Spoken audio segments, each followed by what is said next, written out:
You'll be seated in the dirty dishes section, the wedding coordinator said flatly, not even meeting my eyes. Beside her, Ariel Devon's smile was sharp as broken glass. We simply can't have your background showing through. Not today. My son Marcus stood 3 feet away, eyes fixed on the polished marble floor of Hallcrest Grand. His silence was louder than any insult. No defense, not even a glance. In this hall of crystal chandeliers and import orchids, where servers balanced silver trays and champagne bubbled like liquid gold, I, the groom's mother, was being directed past the photographers, past the gift table, past even the coat check, to a corner where dirty plates would soon pile high. I felt the stem of my water glass tremble against my palm. 10 years, a widow. 40 years raising a child who once held my hand crossing streets and called me his hero. And this was what I was worth now, a seat behind the kitchen doors. I didn't cry. I wouldn't give them that. I lifted my chin, smoothed the front of my rose-colored gown, the one I'd saved 3 months to afford, and walked toward that corner as if I were walking through fire. My emerald earrings, Harold's last gift to me, caught the light. They were real. So was I. The chair was cold metal, not the cushioned ivory seats up front. Around me, servers bustled with trays of half-eaten hors d'oeuvres. A woman in a Chanel suit 2 tables over whispered to her companion, loud enough for me to hear. Is that really his mother?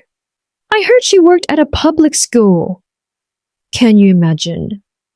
I folded my hands in my lap and willed them to stop shaking. Up at the altar, Marcus stood tall in his custom tuxedo, looking like he'd been born into wealth instead of a 2-bedroom apartment where we stretched every dollar. I thought of the boy who used to bring me dandelions from the schoolyard, who said I was the most beautiful woman in the world. Where did that boy go? The orchestra swelled. Ariel appeared at the entrance in a gown that cost more than I earned in a year, white silk trailing behind her like a river of privilege. She glided down the aisle without a single glance in my direction. To her, I was already erased. I lowered my eyes, the weight of humiliation pressing down like a stone on my chest. Then I heard the chair beside me move. A man sat down, silver-haired, impeccably dressed in a charcoal suit that whispered of boardrooms and power. And the scent of cedar and something expensive drifted over. His movements were unhurried, deliberate, the kind that commanded attention without demanding it. I thought he'd made a mistake. This section wasn't for people like him. But before I could speak, his voice reached me, low, warm, certain. Celestine Vance. He turned to face me fully, his eyes kind but unwavering. Let's pretend we arrived together. My breath caught. He placed his hand gently over mine, the one still gripping the edge of the table, and the touch sent a shock of recognition through me. Not embarrassment, not pity. Warmth. From the front of the hall, heads began to turn. Conversations paused mid-sentence. The woman in Chanel leaned forward, eyes widening. Ariel's mother froze with her champagne flute halfway to her lips. The whispers changed. Curiosity replaced contempt. Caution crept into voices that had been dripping with disdain. And for the first time since I walked into Hallcrest Grand, I wasn't invisible. I looked at the man beside me, really looked, and my heart stumbled over a beat it thought it had forgotten. Jeffrey. Jeffrey Musk. The boy who'd kissed me under the oak tree at 17. The one who'd promised to write. The one I thought had abandoned me 50 years ago. Hello, Celeste, he said softly, using the nickname only he had ever called me. It's been far too long. The hall didn't stop, but everything in me did. Because sitting beside me wasn't just my first love. Sitting beside me was the man whose name was whispered in boardrooms, whose investments built empires, whose presence could shift the entire balance of power in this room. And he'd chosen to sit with me, in the dirty dishes section. If you're still reading, leave a comment and let me know where you're watching from. Every comment keeps this story alive. And if something here touched you, don't forget to like. It helps more people find Celestine's journey. My name is Celestine Vance.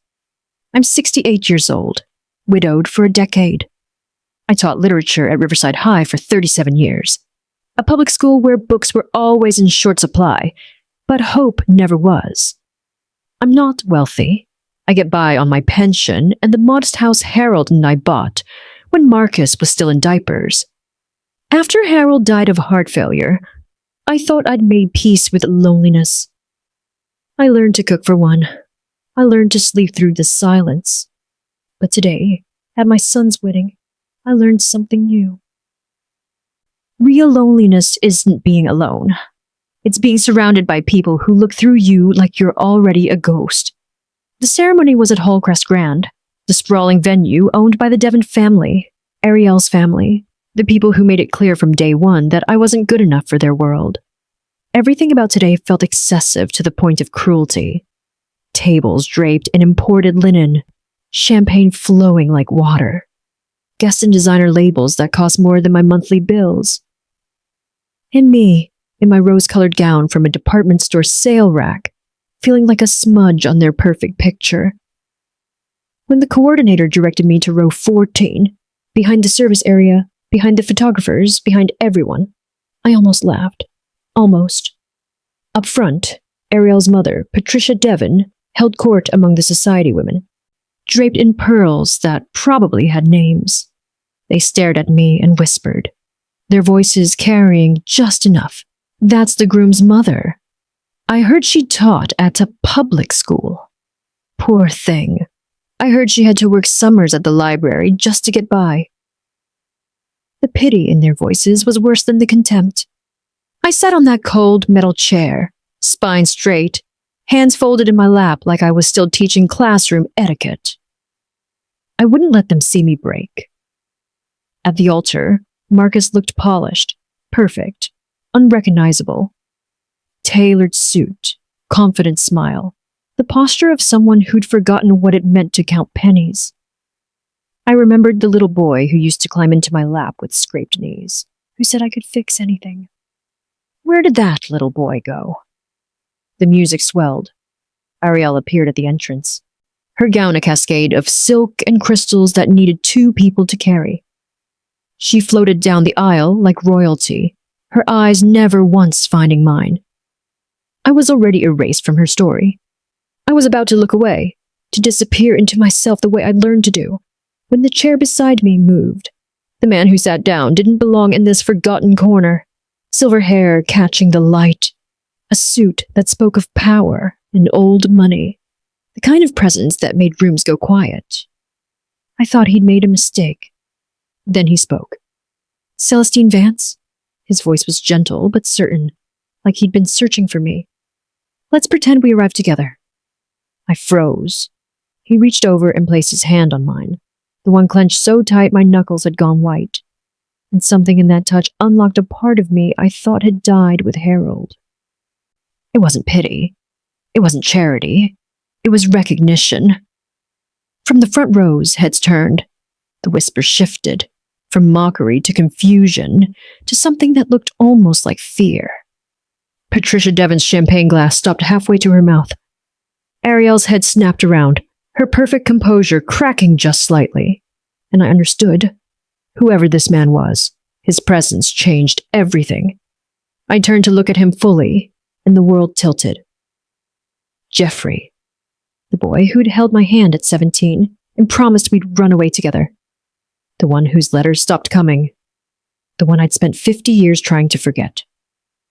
Hello, Celeste, he said, using the name that belonged only to us. I've been looking for you for a very long time. And just like that, in a corner meant for dirty dishes and forgotten mothers, I stopped being invisible. The ceremony began, but I barely heard the officiant's words.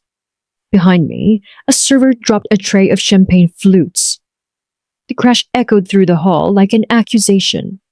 Glass shattered across marble, and the sound seemed to confirm everything these people already believed about where I belonged. In the chaos, in the background, where mistakes were made and cleaned up quietly. Jeffrey's hand was still resting over mine. Not gripping, not claiming. Just there. Steady. Breathe, Celeste, he whispered without looking at me, his eyes fixed forward like we were simply another couple watching a wedding. I tried, but the whispers had already started. 2 rows ahead, Patricia Devon leaned toward a woman in a cream Dior suit. Her voice was low, but deliberately audible. The way cruel people speak when they want you to hear, but maintain deniability. That's her. The mother. Patricia's diamond bracelet caught the light as she gestured vaguely in my direction. Public school teacher for what, 40 years? You can always tell. That aura of struggle. The woman beside her, someone I didn't recognize but who wore her judgment like perfume, nodded sympathetically. I heard she had to work through summers. Libraries, I think. How exhausting that must have been. The pity was worse than the contempt. And the gown, Patricia continued, her tone dropping to something almost medical. Sweet, really. But you can see where corners were cut. The hem, the fabric weight. It's just so visible. My face burned. I'd spent 3 months saving for this dress. I'd chosen rose, because Harold always said it made my eyes look warmer. I'd worn the emerald earrings he gave me for our 20th anniversary, because I wanted to feel like he was here with me. And these women were dissecting me like I was a specimen under glass. I wanted to stand up, walk out, disappear into the city streets where at least the indifference was honest. But Jeffrey's thumb moved slightly against the back of my hand. Not a stroke, just pressure. A silent message. Stay. At the altar, Marcus shifted his weight. Even from this distance, I could see the tension in his shoulders. He glanced back once, just once, and his eyes found mine. For a heartbeat, I saw the boy I'd raised. The one who used to hold my hand during thunderstorms. The one who'd sobbed in my arms when Harold died and whispered, "How do we do this without him, Mom?" But then Ariel touched his arm, and he turned back to face the officiant. The moment broke like spider silk. My chest tightened. 40 years, I thought. 40 years I taught literature to kids who came to school hungry, who wore the same clothes 3 days running, who thought college was something that happened to other people. I taught them that words had power. That dignity wasn't something you bought. It was something you carried. And my own son was standing up there, letting his wife's family treat me like I was something to be hidden. Another server appeared at my elbow, sliding past with a tray of dirty appetizer plates. The smell of congealed butter and cold salmon made my stomach turn. This was my view for my son's wedding. Not the altar, not the flowers, but the aftermath of other people's excess. I'm sorry, I whispered to Jeffrey, not sure what I was apologizing for. For being here. For being this, for dragging him into my humiliation. He turned to me then, and his expression was so calm it almost hurt to look at. Don't, he said quietly. Don't apologize for them. Across the aisle, I noticed something shift. A man in a navy suit 2 rows up nudged his companion and tilted his head subtly in our direction. Then another guest turned, squinting as if trying to place Jeffrey's face. The whispers changed pitch. Wait, is that... No, it can't be. My God, I think it is. At the altar, Ariel was reciting her vows, but her voice faltered mid-sentence. Her eyes had drifted past Marcus, scanning the crowd. And when they landed on our corner, on Jeffrey, her face went absolutely white. She stopped speaking. The officiant prompted her gently. Miss Devon? But Ariel wasn't listening. She was staring at Jeffrey Musk sitting in the dirty dishes section, his hand covering mine, and I watched her entire body go rigid. She leaned toward Marcus, her lips barely moving. Whatever she said made him go still. Then he turned, slowly, disbelief written across his face, and looked directly at us. Not at me, at Jeffrey. And I saw the exact moment a recognition hit. His eyes widened. His mouth opened slightly.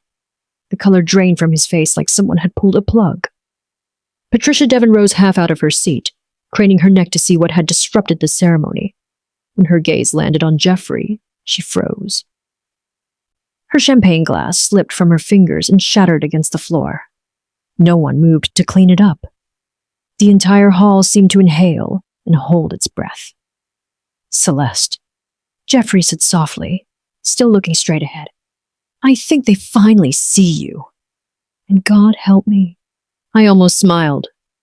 Drop a comment below if you're still with Celestine on this journey. I read every single one. And if this chapter hit you the way it hit me, share it so others can witness what happens when the forgotten finally get seen. The ceremony resumed, but the air had changed. Ariel stumbled through the rest of her vows, her voice thin and distracted.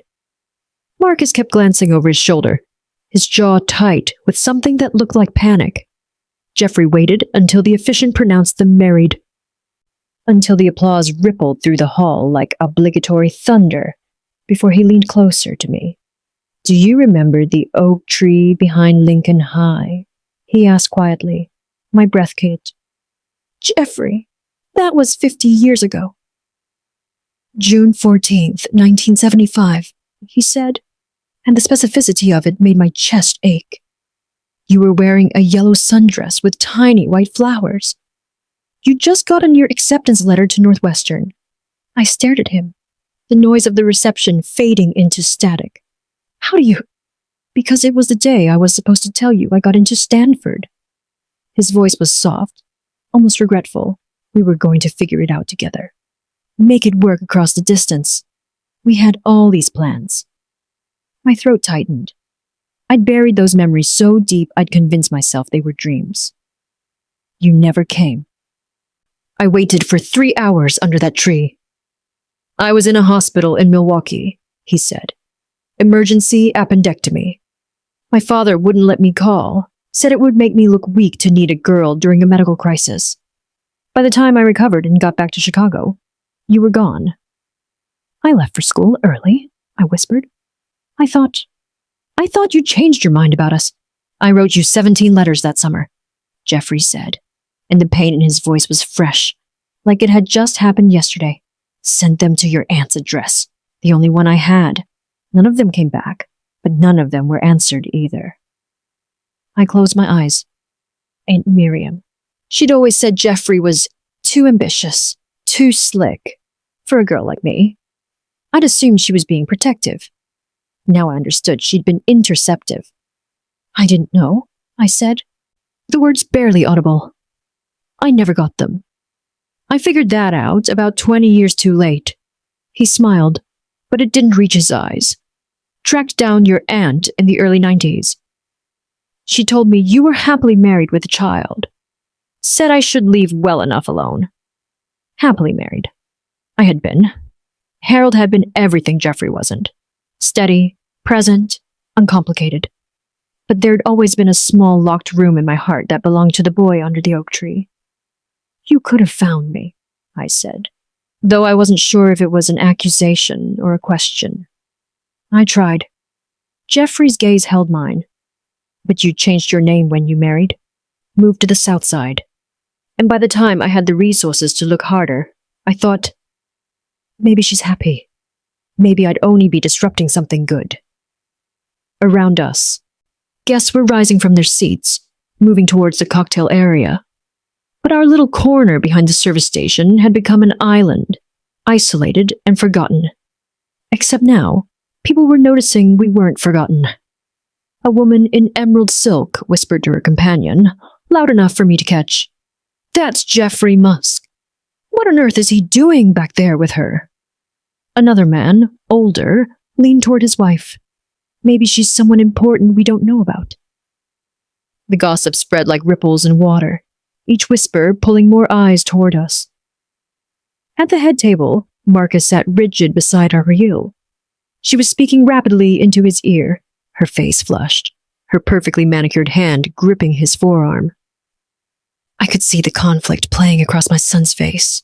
Confusion, fear, something that might have been shame. He'd seen me humiliated and said nothing. Now he was seeing me treated like someone worth knowing, and he didn't know what to do with that. "They're afraid," Jeffrey said, following my gaze.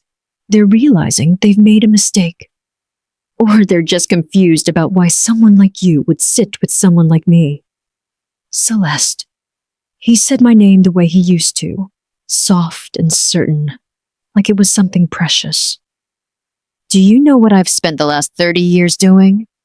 Building an empire, from what I hear." "Looking for meaning," he corrected. "Building things, yes.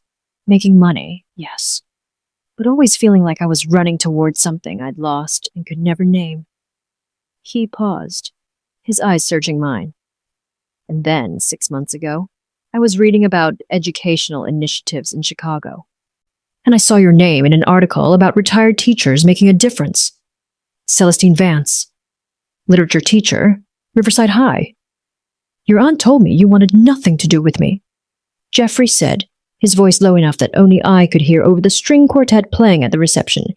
"She said you'd called me a distraction from your future, that you'd asked her to tell me not to contact you again." The words hit like a slap. "She said what?"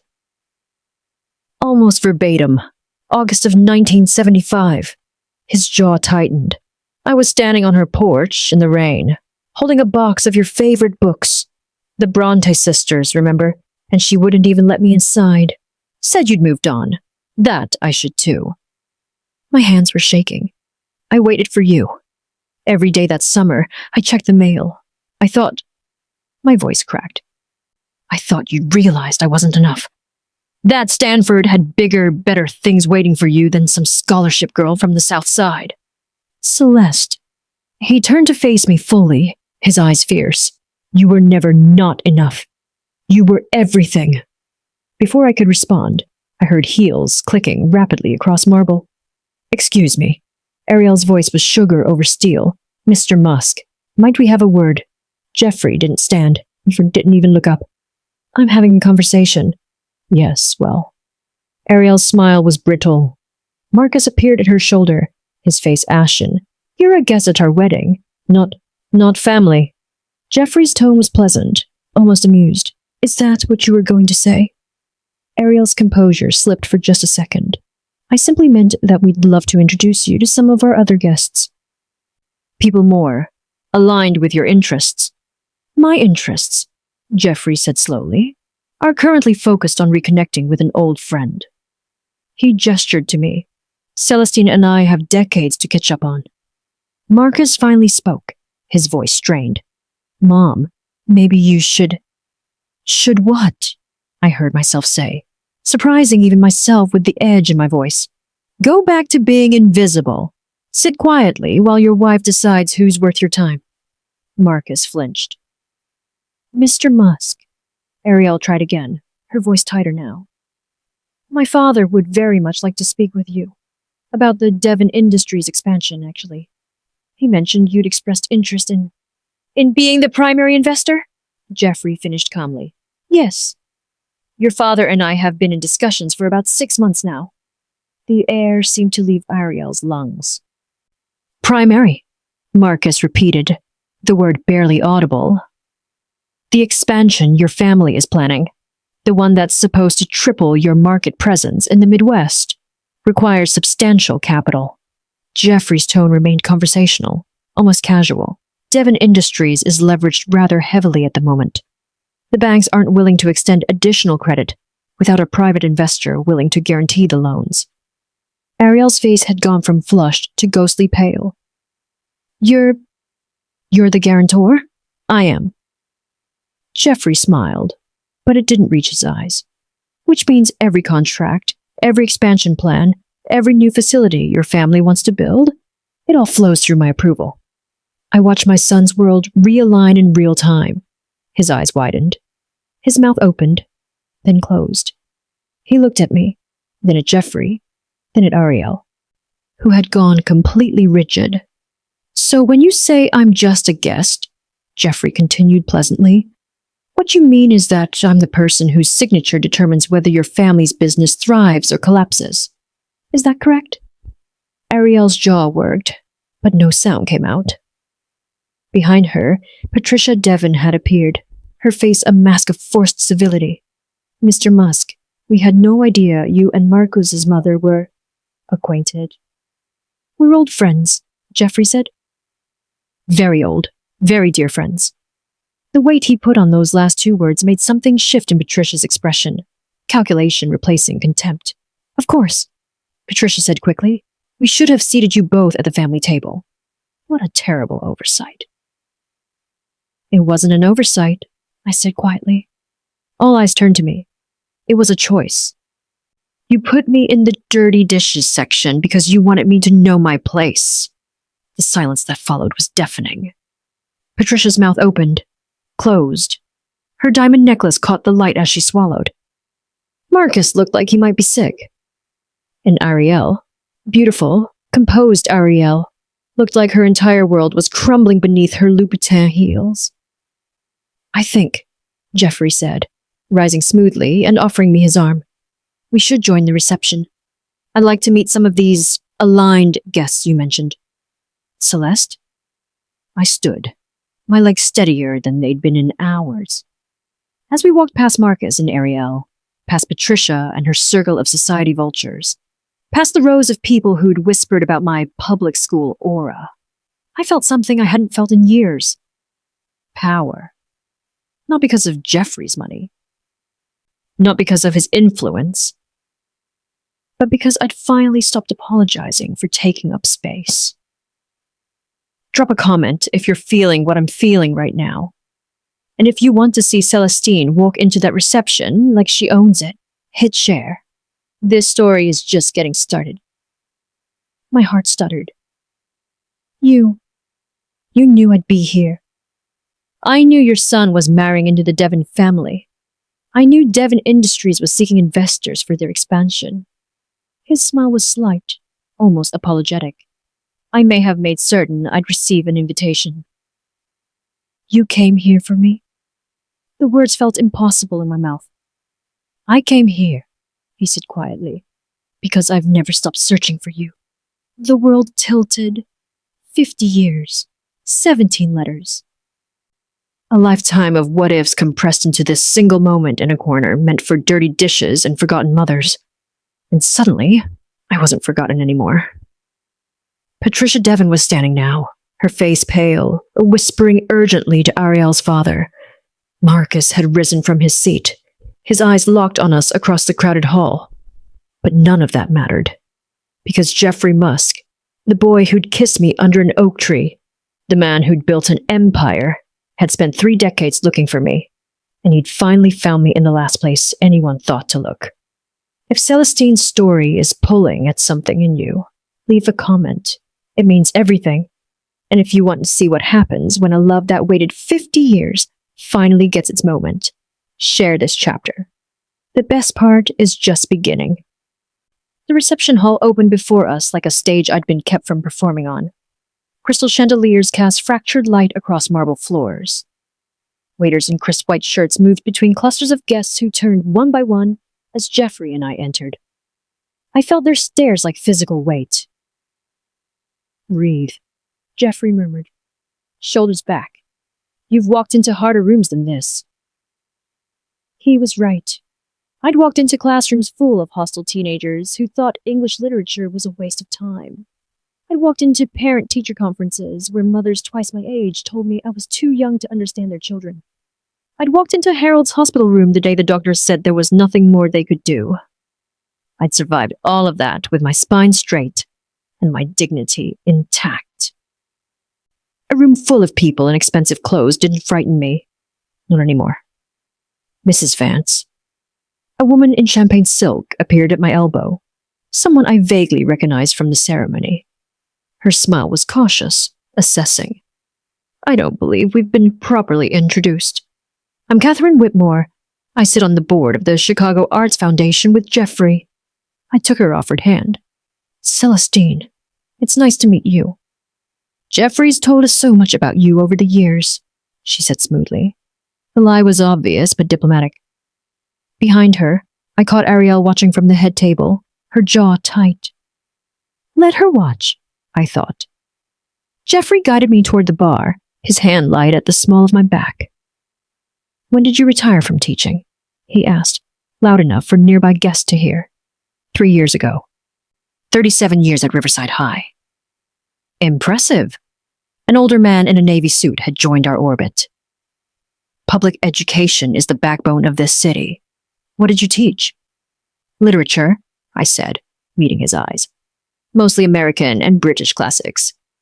Some contemporary fiction when I could sneak it past the curriculum committee. He's laughed. My daughter teaches middle school English in Evanston. Says it's the hardest job she's ever had. It is, I agreed. It's also the most important. I thought of Harold then, how he used to say the same thing every time I came home exhausted, carrying papers to grade, and stories of students who couldn't afford lunch. You're changing lives, Celeste. Don't ever forget that. He'd believed in the work even when I didn't. Believed in me even when I felt invisible, just like now. Your husband, Jeffrey said quietly, reading my expression. He supported your teaching? Always, I said. Harold never finished college himself. Family couldn't afford it. But he made sure every kid in our neighborhood knew education was a way out. We used to host study groups in our living room. 15, 20 kids sometimes, all crammed in there with textbooks and Harold's terrible coffee. Sounds like he was a good man. The best. My voice caught, but I didn't look away. He would have liked you. Would have liked seeing me here like this. Not invisible. Not apologizing for existing. Across the room, Ariel had risen from her seat.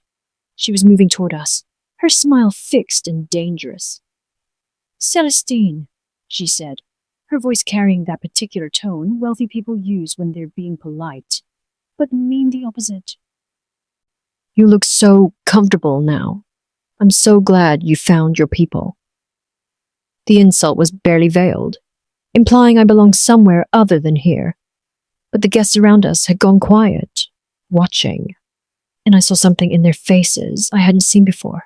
Interest, respect even, because I was standing with Jeffrey Musk, because I was holding my own, because I hadn't shattered under their contempt. I've always been comfortable with who I am, I said evenly. That's the advantage of spending decades teaching kids to value substance over status. Ariel's smile tightened. How quaint. Ariel. Jeffrey's voice was still pleasant, but something in it made her pause. I've been thinking about the Devon expansion, about the values we want to represent as we grow into new markets. She blinked, momentarily off balance. I'm sorry. Corporate accountability, ethical treatment of employees and their families, dignity in the workplace. He paused, his gaze steady. I'd like to propose a formal agreement, something binding, that ensures Devon Industries maintains certain standards of conduct, both professionally and personally. The color drained from Ariel's face. A formal agreement. Yes, public accountability measures, regular audits, consequences for violations. Jeffrey's tone remained conversational, as if discussing the weather. I think it would reassure investors that Devon is committed to doing business with integrity. I watched an understanding dawn in Ariel's eyes. This wasn't about business. This was about what she'd done to me, what her family had done, and Jeffrey was offering her a choice. Make it right publicly, or watch her family's empire crumble. Marcus had appeared at Ariel's shoulder, his face ashen. Mr. Musk, perhaps we could discuss this privately. Why? Jeffrey asked mildly. Transparency is important, don't you think? Especially in family businesses. The word family hung in the air like an accusation, and for the first time since I'd arrived at Hallcrest Grand, I saw fear in my son's eyes. Not fear of losing money, fear of losing something far more valuable, fear of losing me. The invitation came 2 hours later, delivered by a server on embossed cardstock. Private family dinner. The Oak Room. 8 p.m. Jeffrey read it over my shoulder and smiled slightly. They're panicking. Should I go? Absolutely. He adjusted his cufflinks. But you're not going alone. The oak room was aptly named. Dark wood paneling, leather chairs, a table set for 6 with more silverware than any meal required. Marcus and Ariel sat on one side, Patricia and her husband Gerald on the other. 2 empty chairs waited opposite them like an interrogation setup.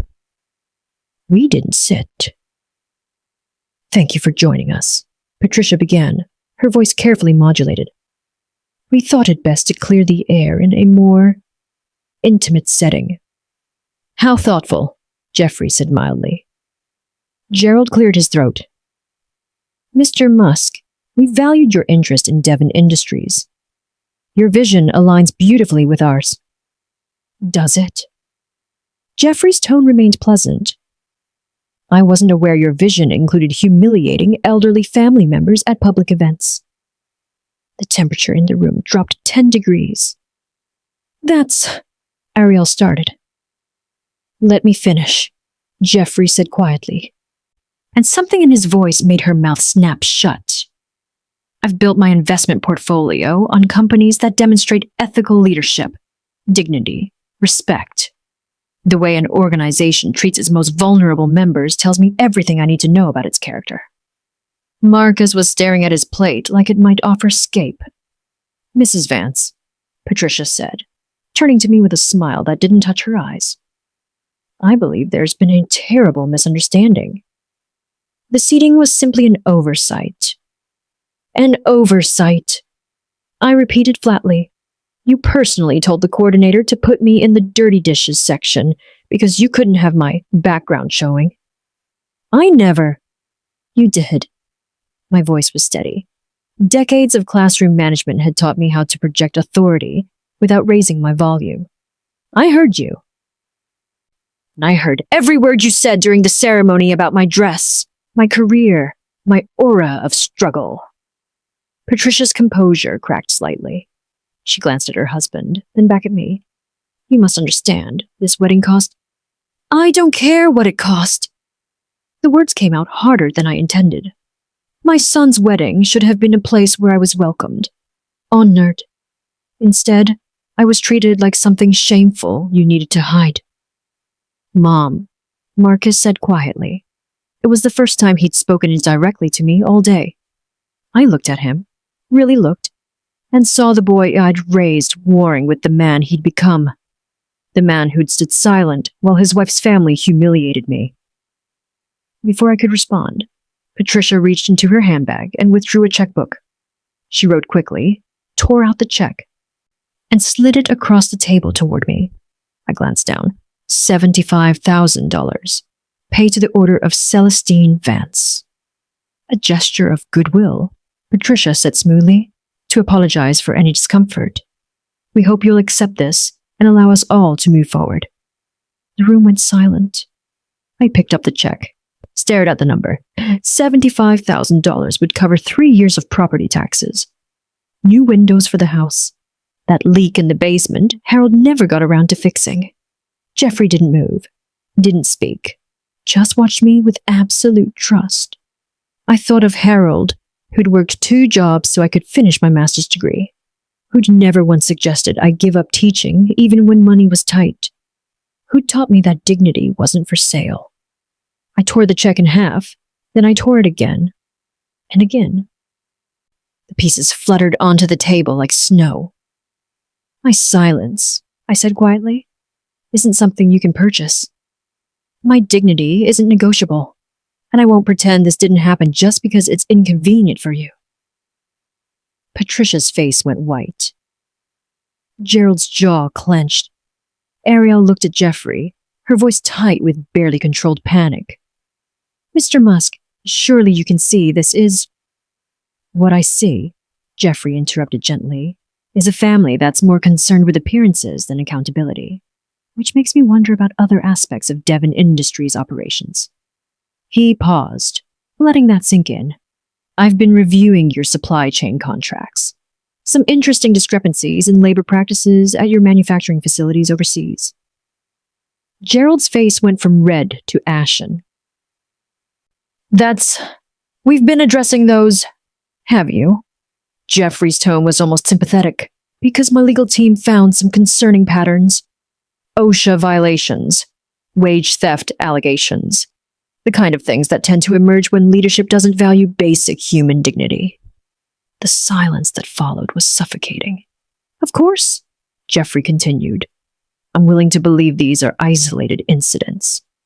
That with proper oversight and ethical guidelines, the kind we discussed earlier, Devon Industries can become a model of corporate responsibility. Guidelines, Patricia repeated, her voice hollow. A formal ethics agreement, Jeffrey confirmed. Public apologies where appropriate. Financial penalties for violations. Third-party audits. All standard practice for companies serious about reform. Marcus was staring at me now. His eyes red-rimmed. Mom, he said again, and this time his voice broke. I should have. He stopped, swallowed hard. You shouldn't have been put in that position. It was wrong. It wasn't much. It wasn't enough. But it was the first crack in the wall he'd built between us. Yes, I said quietly. It was. Ariel reached for Marcus's hand, but he pulled away slightly. The gesture was small, but significant. The ethics agreement, Gerald said finally, defeat in his voice. What exactly would it entail? Jeffrey smiled. I'll have my attorneys send over a draft tomorrow. But the first requirement is non-negotiable. A public acknowledgement of how Mrs. Vance was treated today, and a formal apology. Patricia's champagne glass trembled in her hand. Public. Very public, Jeffrey confirmed. I believe there's a charity gala next month. The one Devon Industries sponsors. That seems like an appropriate venue. I watched the reality settle over them, that their cruelty would have consequences. That money and status couldn't erase what they'd done. And I watched my son, for the first time in years, look at me like he remembered who raised him. This chapter is for everyone who's ever been offered money to disappear. Drop a comment if you're still standing with Celestine. And if you want to see what happens when a mother's dignity becomes a billion-dollar lesson in respect, share this story. The public apology is coming. If you've ever had to stand tall in a room that wanted you small, this one's for you. Comment below and let me know you're here. And if you want to see what happens when accountability comes for people who thought they were untouchable, share this chapter. Justice is coming. The ethics agreement arrived 3 days later in a leather portfolio delivered by courier. Jeffrey and I sat in my modest living room, the same room where Harold and I had hosted those study groups, as I read through the document his legal director had drafted. It was 12 pages of consequences. Section 3, Jeffrey said, pointing to a highlighted paragraph. Public acknowledgement and formal apology to be delivered at the Chicago Business Ethics Gala on October 15th. Non-negotiable. They'll never agree to this, I said, though my voice lacked conviction. They will. His certainty was absolute. Because Section 7 makes it clear that failure to comply results in immediate withdrawal of investment capital and a public disclosure of all identified ethical violations. I kept reading. Annual scholarship contribution of $100,000 in Harold's name. Mandatory elder respect training for all executive staff. Third-party ethics audits every 6 months. Financial penalties for future violations, escalating with each offense. It was accountability wrapped in legal language and bound with consequences they couldn't escape. This is more than I ever expected, I said quietly. This is less than you deserve. The signing was scheduled for the following Monday at Devon Industries headquarters. Jeffrey had insisted it be documented, witnessed by attorneys and board members. No private handshakes. No quiet agreements that could be denied later. When we arrived, the conference room was already full. Gerald Devon sat at the head of the table, his face gray. Patricia was beside him, her usual composure replaced by something brittle and desperate. Ariel and Marcus sat opposite, not touching, not speaking. The tension was suffocating. Jeffrey's attorney, a sharp-eyed woman named Diana Chen, distributed copies of the agreement. "Please review page 8, section 5, she said crisply. "The public apology requirements." Patricia's hand trembled as she turned pages. "This level of detail is excessive." "Is it?" Diana's tone was mild. Mrs. Vance was seated in a service area at her son's wedding, called an embarrassment, had her life's work mocked publicly. The detail seems proportionate to the harm. No one had a response to that. "If you're not willing to sign," Jeffrey said quietly, "we can dissolve our arrangement today. I have 3 other investment opportunities that would welcome the capital." Gerald's pen was already moving toward the signature line. He knew what was at stake. 6 months of negotiations, $50 million in committed funding, expansion plans that would triple their workforce. All of it balanced on whether they could admit they'd been cruel. He signed.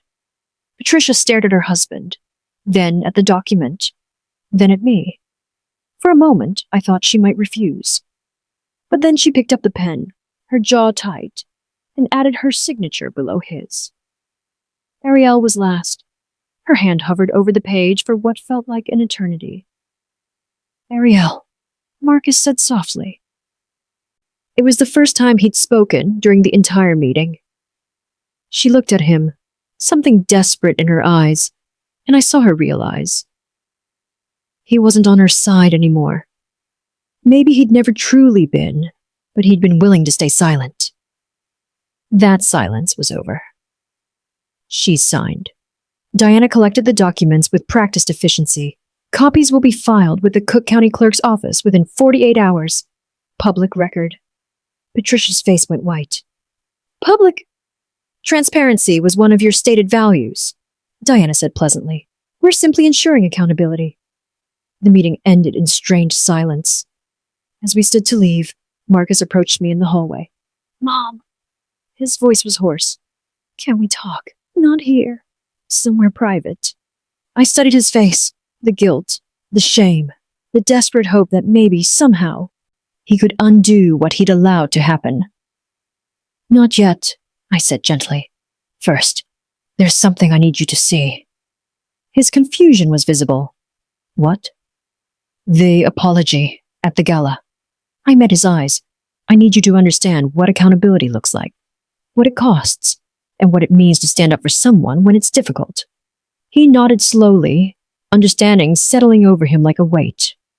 3 weeks later, the Chicago Business Ethics Gala filled the grand ballroom at the Palmer House. Over 500 guests, business leaders, philanthropists, politicians, press. I wore a deep emerald gown that Jeffrey had insisted on buying me.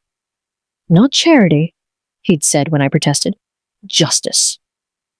You're going to walk into that room looking like the queen you are." Now, standing in the ballroom's antechamber, I could hear the hum of conversation beyond the doors, could feel my heart hammering against my ribs. "Nervous?" Jeffrey asked, offering his arm. "Terrified," I admitted. "Good." He smiled. "That means you know how important this is." Through the doorway, I could see the Devon family already seated at their assigned table near the stage. Ariel's face was pale. Patricia sat rigid, her hands clasped so tightly her knuckles were white. And Marcus was staring at the stage where a microphone stood waiting, his expression somewhere between dread and determination. The MC was approaching the podium now, preparing to introduce the evening's special acknowledgement. This was it. The moment when everything I'd endured, the humiliation, the invisibility, the years of being treated like I didn't matter, would be acknowledged in front of Chicago's most powerful people. The moment when my son would have to watch his wife's family admit what they'd done to his mother. The moment when dignity would finally cost something to the people who tried to steal mine. Jeffrey squeezed my hand gently. "Ready?" I lifted my chin, remembered Harold's voice. "You're changing lives, Celeste. Don't ever forget that." "I'm ready. If you've ever waited for someone to be held accountable for the pain they caused, this next part is for you." Comment and let me know you're here for Celestine's moment. And if you believe in justice that doesn't stay quiet, share this chapter. The apology is about to become very, very public. The MC's voice cut through the elegant chatter like a bell. Ladies and gentlemen, before we continue with tonight's program, Devon Industries has requested an opportunity to address the attendees on a matter of personal and corporate accountability. The room went quiet. 500 faces turned toward the stage. Jeffrey and I had been seated at a table near the front, not hidden in shadows, not relegated to corners. Front and center, where everyone could see us, where everyone would have to acknowledge us. Ariel rose from her seat, her champagne-colored gown catching the light as she walked to the stage. Each step looked like it cost her something. When she reached the microphone, she stood there for a long moment, her hands gripping the podium. Behind me, I heard whispers starting. That's Ariel Devon. What's this about? Something about accountability. Ariel's voice, when she finally spoke, was thin but audible. She held a piece of paper, her prepared statement, but her hands were shaking so badly the paper rustled. My name is Ariel Devon, she began. 3 weeks ago, at my wedding, I participated in an act of profound cruelty. The whisper stopped. The silence was absolute. My husband's mother, Celestine Vance, traveled to our wedding to celebrate with us. She came with love and anticipation. Ariel's voice cracked slightly, and I ensured she was seated in the service area, behind photographers, behind staff, in a location designed to humiliate her. I heard gasps ripple through the crowd. I did this because I was embarrassed by her background, because she taught at a public school instead of attending charity luncheons, because she worked for a living instead of inheriting wealth. Ariel paused, her composure fracturing. I treated her like she was something shameful, like her life of service and dignity was worth less than my family's money. At their table, Patricia sat frozen, her face a mask of controlled devastation. Gerald stared at his wine glass like it might offer escape. And Marcus was crying. Silent tears tracked down his face as he watched his wife admit what he'd allowed to happen, what he'd been too weak to prevent. Mrs. Vance, Ariel continued, her eyes finding mine across the room, raised her son alone after her husband died. She dedicated nearly 4 decades to educating children who had nothing. She lived with dignity and grace, and I repaid that by trying to make her invisible. The room was so quiet I could hear my own heartbeat. I was wrong, Ariel said. Those 3 words seemed to hollow her out, profoundly, inexcusably wrong, and I apologize to Mrs. Vance, to this community, and to everyone who witnessed how poorly we can treat the people who deserve our respect most. She stepped back from the microphone, her part finished. But then Marcus stood. No one had asked him to speak. This wasn't part of the agreement. But he walked to the stage anyway, his face red and tear-streaked, and took the microphone from his wife's trembling hands. My mother, he said, his voice breaking on the word, is the strongest person I've ever known. The room held its breath. She raised me in a 2-bedroom apartment where we counted pennies. She worked extra shifts at the library so I could afford school supplies. She sat up with me through every nightmare, every illness, every failure. His voice was raw, stripped of all pretense. And when my father died, she held our family together with nothing but determination and love. He looked directly at me, and I saw the boy I'd raised fighting his way back through the man he'd become. At my wedding, I stood silent while she was humiliated. I was so desperate to fit into this world. He gestured vaguely at the opulent ballroom, that I forgot the world she built for me, the values she taught me. His voice broke completely. Mom, I failed you. I let you be treated like you didn't matter, when you're the only person who's ever mattered unconditionally. And I'm so, so sorry. The silence that followed was different now. Not shock. Something deeper. Recognition. The MC approached tentatively. Mrs. Vance, would you like to respond? Every eye in the room turned to me. I stood slowly, Jeffrey's steadying hand at my elbow. My legs felt like water, but I walked to that stage with my spine straight and my head high. When I reached the microphone, I looked out at 500 of Chicago's most influential people. The same people whose circles had whispered about my public school aura. The same society that had made me feel small. None of them were whispering now. Thank you for the apology, I said quietly. It took courage to admit fault publicly, and I acknowledged that. Ariel's shoulders sagged slightly with relief. But, I continued, and I felt the room tense.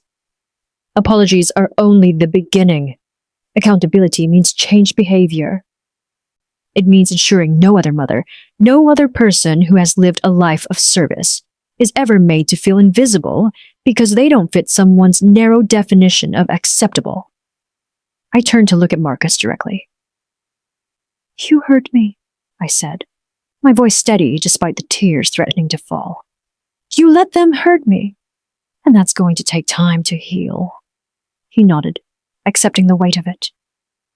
But, I said, softer now, you stood up today. You found your voice when it mattered. That's a start. I looked back at the audience, at the sea of faces watching with something that looked like respect. I spent 40 years teaching children that dignity isn't bought. It's earned through how you treat others.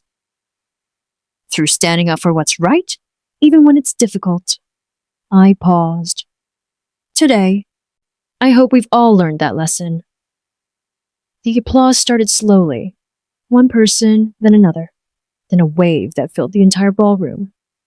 Not polite charity gala applause. Real applause. Standing ovations from people who understood. They'd just witnessed something rare. A reckoning. As I walked back to my seat, I passed tables of Chicago's elite. The same people who'd pitied me, mocked me, dismissed me. Now they were standing for me. Jeffrey met me at the bottom of the stage stairs, his eyes bright. How do you feel? I thought about it. About the journey from that corner behind the dirty dishes to this moment under the chandelier lights. Visible? I said finally. I feel visible. And for the first time in longer than I could remember, being seen didn't feel like exposure. It felt like vindication. If this moment made you feel something, drop a comment below and tell me what it was. And if you believe everyone deserves to be seen, to be valued, to matter, share Celestine's story. Because visibility is just the beginning. Healing comes next. Marcus came to my door on a Tuesday morning, 3 weeks after the gala. He stood on my porch, the same porch where he'd run to me as a child with scraped knees and broken toys, looking uncertain and impossibly young despite his 34 years. Can I come in? He asked quietly. I stepped aside. We sat in the living room where Harold used to host study groups, where Marcus had done his homework at the coffee table, where we'd built a life from very little. The silence between us was heavy with everything unsaid. I've been in therapy, he said finally. Trying to understand how I became someone who could stand silent while you were hurt. I waited. Ariel's world was so different from ours. The money, the status, the expectations. He looked at his hands. I thought if I could just fit in, just be enough for them, I'd finally, I don't know, matter. You always mattered, I said softly, to me, to your father. I know that now. His voice cracked. I know I traded something real for something hollow. And I'm so sorry, Mom, for all of it, for every moment I chose them over you. I reached across and took his hand, the same hand I'd held crossing busy streets, teaching him to tie shoes, steadying him through grief when Harold died. I forgive you, I said. But Marcus, you have to forgive yourself too. And you have to build a life where you never compromise your values again. He nodded, tears streaming down his face. I'm trying. Ariel and I are in counseling. She's changing, really changing. And if we can't make it work, I'll walk away. Good, I said, because you deserve better than performing for people who should love you as you are. He stayed for hours. We talked about Harold, about the teaching years, about the boy he'd been and the man he was becoming. When he left, there was light in his eyes I hadn't seen in years. The scholarship announcement came 2 months later. Devon Industries held a press conference, not at their headquarters, but at Riverside High, in the library where I'd spent so many lunch periods tutoring students who had nowhere else to go. The Harold Vance Memorial Scholarship, Gerald Devon announced to assembled reporters and faculty, will provide $100,000 annually to students pursuing higher education. Priority will be given to those who demonstrate resilience, character, and commitment to service. I stood beside Jeffrey, watching students I'd once taught gather in the back of the room. Many of them were teachers now themselves, or social workers, or nurses, living lives of dignity and purpose. One of them, Maria Rodriguez, approached me afterward. "Mrs. Vance, you changed my life. I was ready to drop out senior year, and you wouldn't let me." "You did the work," I said. "You showed me it was possible." She's hugged me tightly. "Thank you. For everything." They asked me to speak at the scholarship launch. I stood at the podium, where I'd once directed school plays and science fairs, looking out at faces young and old. "Dignity," I said, "isn't something anyone can give you or take from you. It's something you carry inside, through poverty, through loss, through humiliation. And the moment you decide no one else gets to define your worth, that's when you become unstoppable." The applause was thunderous. That evening, Jeffrey and I walked through the neighborhood where I'd raised Marcus. Past the apartment building where we'd lived on the 3rd floor. Past the corner store where Harold used to buy Marcus candy on Fridays. "There's a charity summit in Paris next month," Jeffrey said casually. "Global education initiatives. They've asked me to speak." "That sounds wonderful." "I'd like you to come with me." He stopped walking, turned to face me. "Not as my guest, as my partner. In this work, and maybe in life." My heart stuttered. "Jeffrey." "I spent 50 years looking for you, Celeste. Now that I've found you, I don't want to waste another moment." His eyes were soft, hopeful. "We don't have to rush anything. But I want you to know, you have a standing invitation to every part of my life." I thought of Harold, who would have wanted me to live fully, to love again, to embrace joy wherever it found me. "Paris," I said, smiling. "I've never been to Paris." "Then we'll see it together. Everything together."